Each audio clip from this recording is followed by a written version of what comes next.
craft the audio. We are going to go ahead, and this is game number 3. I don't know if that made any sense. I'm sorry. This is game number 3 for the series, for the Chinese tournament or cup or league or whatever it is that I don't know what it is because I just can't read it. I'm sorry. Let's introduce our players. In the lower left spawn, this is Twisted Meadows. We have the blue undead. Let me do that again. We have the blue undead WFZ. That was just the worst. I'm gonna get good at that. I don't know how, but I'm going to. In the upper left part of the map, we have the purple human spawning in. He is Thu.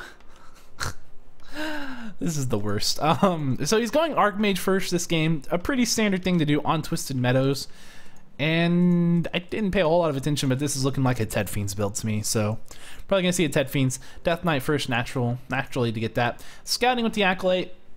Scouting this way, there's a good reason to scout this way because if you find out that the human player is right here at this spawn and you're here, that means you can get here, you know you can get here and just intercept the creep. So that's an important reason. Scouting direction matters quite a bit. If you scout up this way, you know, you're gonna be a little bit late here, so your Death Knight will pump out just a little bit before you find out if the human's here, and then you have to kind of guess, so you have to run your Death Knight here. It's not really great. And so he's not going to find out that that's the case, so he's going to have to run here. Anyway, but the reason that it really impacts things is because if it's here, it's a really good spawn for you, and you really want to abuse that good spawn and go ahead and get the interception on those militia, those sweet militia. As you can see, this begins creeping, and he finishes killing the rock golem pretty much at the same time as the Death Knight pops out. So it's either this spawn or you can't do much to abuse it. This spawn is the second best, but the problem is you never really know. You never really know. He's getting the scout now. He says, okay, it's definitely not here, so he's going to be able to go up. But again, he's just not going to be able to. Otherwise, he could be like right here at this point, come over here, and maybe get a couple of coils off. If you know, coil maybe a peasant or a skeleton or something. Who knows? He might have been able to get some kills. Your only chance of getting kills is if it's that kind of spawn for you, though. Anyway, so level 2 on the Archmage, he did pick up a Robe of the Magi +6, one of the better items to get. He doesn't really need it on the Archmage, obviously. It's kind of helpful in the early game before he's level 3. Or rather, before he's level 4, I guess? It's not really that great of an item on the Archmage. It gives him some damage. It's whatever. But what it's really good is that you can later on stick it onto the Mountain King and then give him a whole bunch of big mana pool. Where obviously having regeneration is a big thing, but it's not limitless mana. So having the extra mana pool makes it really good. We're gonna see him probably going for a town hall, for an expansion attempt, which is a town hall, I guess. So for some kind of an expansion attempt. So that'll be cool. Kind of standard. Kind of already knew it, but you know, it's good. Acolyte over there just getting some scouting information, and we're gonna see the Death Knight trying to go for the interception play with a bunch of skeletons. A lot of footmen too. Here come the militia for the creep. Here we go. Archmage just killing these skeletons. Picking off skeleton, well, he's not killing them, but he's doing some damage. Do damage to those things if you can early on before you start the creep. It's always good. Another time we're gonna see the Acolyte pull and just piss off the creeps to give an extra bloodlust to make this a little bit harder to creep. Always a good move to do. Also, it sacrifices the Acolyte, which is not a bad thing because it means that the human doesn't get the XP for it. And now this creep is also completely out of position. This is not the way Thu would want to creep it, but it's not a bad way to creep it actually because the militia are getting pretty much right here onto the Forest Troll Trappers, which is okay. But he is losing units. He's gonna lose units. Maybe he's losing more units than he would have otherwise. Who knows? And these guys are still alive. This is probably the worst part for Thu, is that the Ogre Magi is like way out here. And he really wants it over here so he can have it completely surrounded and make it really hard for the Death Knight to try to go in for the steal of the item or the XP. And so that's a really nice thing to have that position. He's not even really trying to kill it.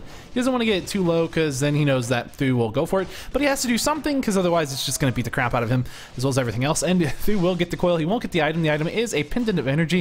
That Mountain King is going to have so much mana. That Archmage has 630. Would have been a great steal for the Death Knight to go ahead and pick up though.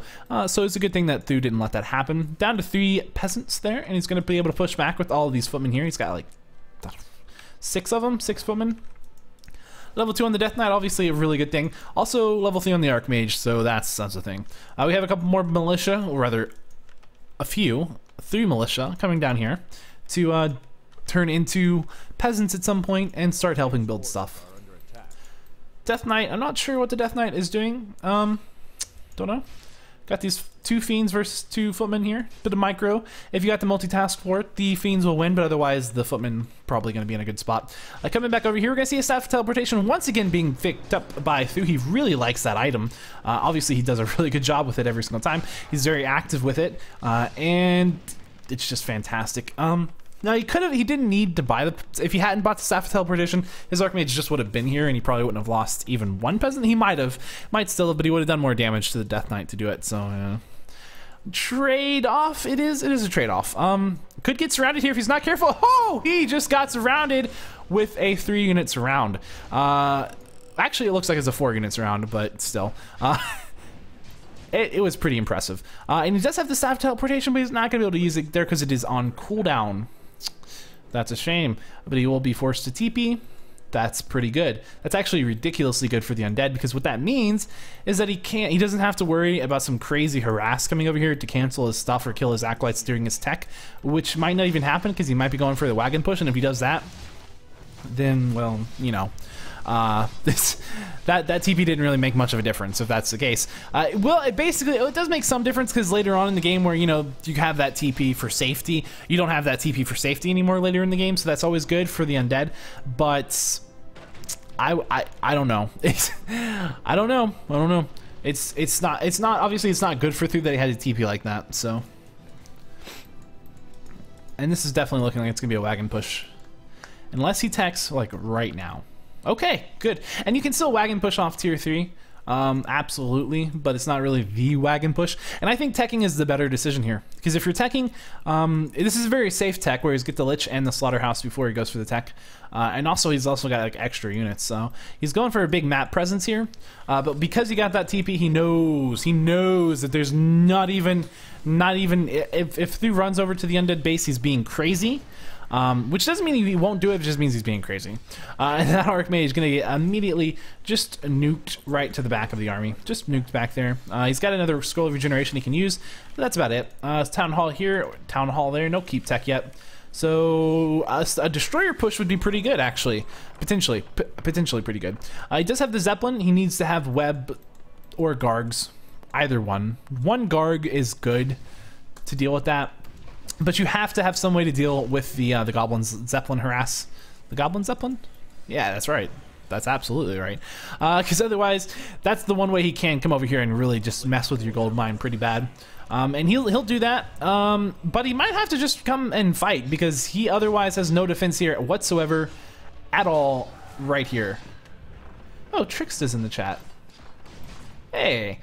Sorry, I was just talking about how I haven't seen that guy in forever, and now I'm seeing him in chat. That's cool.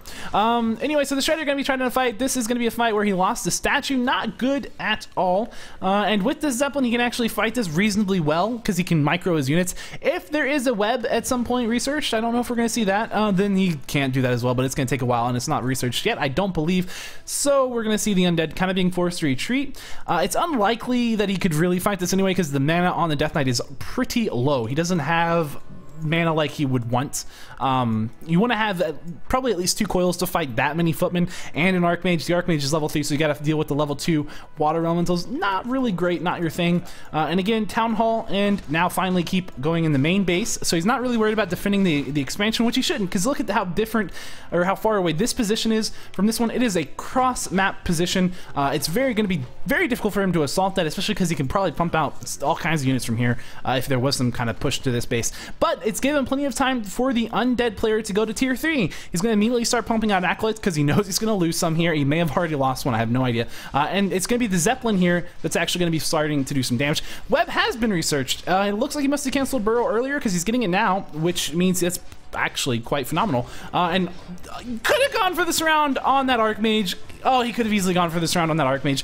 That would have been not game ending, but he would have had to staff out, and with having to staff out would have just shut this down so quickly. But he's going to fight it anyway. Destroyer push is on the way, definitely, because we can see Destroyer research also being done. Level 2 being picked up by the Lich. These little footmen are in some serious trouble. They can't really fight very much against all this stuff. I mean, there's a Spirit Tower, there's Black Citadel slowing them down. They're taking mass amounts of damage. They're not going to be doing a whole lot here. They're just going to die, but they will buy time. That's the one thing they'll do, and that's the only thing they're going to do at this point in the game anyway. So slow him down. Thu needs time so bad. Thu needs time like he doesn't even know he needs time. Look at this. He's just now getting these towers to go up, and over here we can see he's working on it. He's working on it, but that is gonna go, like, if that's all he has, he's gonna have to upgrade everything. He's putting a ton of resources into towers at this point because Destroyer form has been researched, and this is gonna hit really, really well. Really good timing on the towers going up, but there's only 4 now up because he's just lost 1 while it was building, which means that if there are, let's say, 2, maybe 3 Destroyers in a push here in a little bit, it's gonna really just wreck that base. But here we see the Zeppelin coming in here with the footmen and the big old push once again, the harass from the human player, which is designed entirely to buy time and do damage, but mainly to buy time. Doing damage is less important than buying time. It's just that when you do damage, you usually buy time better. So that's always good. We've seen a split army here. This is a really good way to play this game because you don't need your entire army down here dealing with this little human force. There's not much here. And having an Orb of Corruption on the Death Knight means it can easily force this out. And there's going to be a Staff of Teleportation. Once again, we can see just how good that is. And there is a Destroyer on the field. So there's all sorts of things happening here. The Mountain King is on his way out. He's going straight for the Castle Tech. He needs the Castle Tech because he needs to have workshops. I don't know if he's going to get those just yet, but he needs to have workshops to deal with the Destroyers, because once he has workshops, he can mass flying machines, and then he can get the upgrade at the Castle Tech that allows him to do AoE damage, and he can actually take out all those Destroyers really easily, but he can't really do that so much without the Castle Tech. So that's why that's particularly important, and why he's teching so hard. A lot of times, you know, and the other thing is this push is not going to do that much damage just yet. He still has to buy a little bit more time. So, because, I mean, there's going to be Destroyers. He's got 2 statues and a Destroyer here. So we're going to see something happen there. Trying to get the kill on that Fiend. Not really going to happen, but he will get another kill down with the Bolt on that Fiend. So there you go. I don't know. I think maybe WFZ is, if he goes this way, he's making a big mistake, because this is a much harder position to assault right now than this, where there's only 4 towers up at this point. A 5th one going up, but that's only going to be an Arcane. Not going to hurt too much. We have 3 Destroyers now morphed with mana. Only one doesn't have mana, that's acceptable. As you can see, he's at 49 out of 50 food, so he's kind of in a spot where he can't really pump out a lot more of his forces here until it's just going to take a little while. And we can see those Destroyers just doing a lot of work right now. This could actually maybe win the game for him. I mean, if this dies, this is his Castle Tech. I mean, I won't say win the game. Winning the game is really strong to say. The Blizzard's being really effective. It's better than what Water Elementals would be. Water Elementals are basically just little mana and health batteries for Destroyers at this point in the game, especially when you don't have anything else. He's going to lose the Mountain King. Not really that big of a deal, but it is a big deal that he's now going to lose towers. Losing towers really hurts. I don't know if I agree with going for the building tower right now, just because he could go for the guard towers, and that one he knows hasn't. I mean, he saw when that one started being built, so it seems odd. The Altar of Kings he can probably kill before the Mountain King comes out. Maybe, I don't know. He's gonna probably repair it here in a little bit, which would be something. It would definitely be something. More Destroyers on the way out. Castle Tech not finished yet. Do we have the workshops? The workshops are going up right now, which means it will be just a little bit of time. You can see he's getting the upgrade for the flying machines. He needs those to stop the Destroyers. Once the Destroyers are out of the air threat, Mountain King actually going up. I was wrong. Paladin as his next hero, but that's not going to make it out. Absolutely not going to make it out.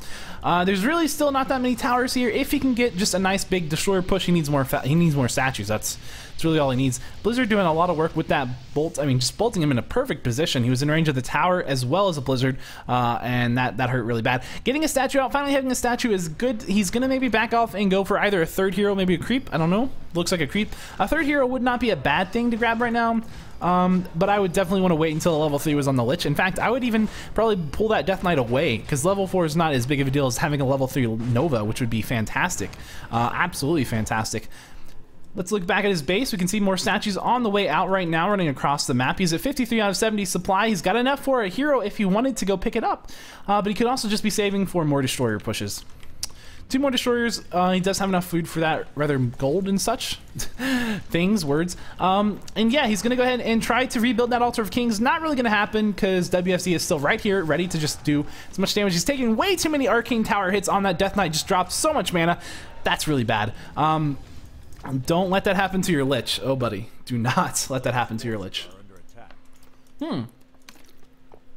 Okay, tanks. Tanks are also tanks are completely acceptable as well. I guess he decided he didn't have enough time for flying machines because there are a lot of fiends, so you need a lot of flying machines to deal with that. That is, and he knows there's web, so you can't just run a few in at a time. So tanks are good because actually tanks are really smart. I'm gonna be honest, because there's only 1 slaughterhouse right now, and it's only pumping out destroyers, so it's not pumping out meat wagons, which he kind of needs. Although, I mean, holy crap, this undead is doing a ridiculous amount of damage. The Archmage is almost dead. He's got a healing potion. He doesn't have a paladin now. He won't have a paladin now for a while. And the nukes could be really bad, but here comes the siege engine, the first siege engine. I don't know how much it's going to do. That Mountain King going to get nuked down. He's going to get saved at 30 HP, but he could still die very easily. He could actually dispel this little effect, the Sanctuary buff, and then he can actually nuke it back down. So he can wait just until he has a Frost Nova, which is not too much longer. So just a little bit of micro here. He's gonna, no, what are you doing? I don't know what WFZ is doing here. He just needs to hold out. He should have probably dispelled that a little bit earlier, because that's to heal quite a bit, I'm not gonna lie. But that's okay. Now we're gonna see the Archmage actually TPing. Is he gonna TP over here? I was assuming he's TPing over to these tanks. He was TPing to a tank anyway. And he's gonna actually start coming in here and start blizzarding down these acolytes, so this could be pretty bad. WFZ has done a very strong push here, but without meat wagons, which he's trying to get. He's not really having the DPS here, and that blizzard is level 2, so it's really hurting those acolytes. And I mean, you can, wow, he's losing. He's not microing those acolytes whatsoever. What is going on? No, losing acolytes. 2 of them are down, and there's 3 tanks at this point in this base. He's actually going to lose the Black Citadel, and all of those acolytes are very low. So there's a very good chance he's going to lose all of them, in fact. And if he loses all of them, then he can't remake them. And in fact, he doesn't have very much money either. He's only got 135 gold. This has gone really south all of the sudden for WFC. He was in such a good position, and boom. And there you go. I mean, that's the game. He needed, you have to kill the human faster in that position, I think. He spent so much time and so many resources on that main base and that main assault, and it was cool. It was very cool. It was very good. But then he got tanked to death because he didn't have any answer to tanks. He had no answer to tanks whatsoever. And his base wasn't positioned very well to deal with tanks. And then he got blizzarded to death as well. It was bad. He was in upkeep for so long. He just didn't have the resources even. Anyway, so that's the whole series, guys. Thanks for watching, everyone. This was me, Sir PureB, casting on twitch.tv/PureB. If you want to watch it live, it's live every night at 12 a.m. EST every single day. Feel free to check it out for about an hour. And the games will always be put up on YouTube the next day, so don't worry too much if you don't catch it. Thanks for watching. I think there was some news, but I can't remember what it was, so whatever. I'll see you next time.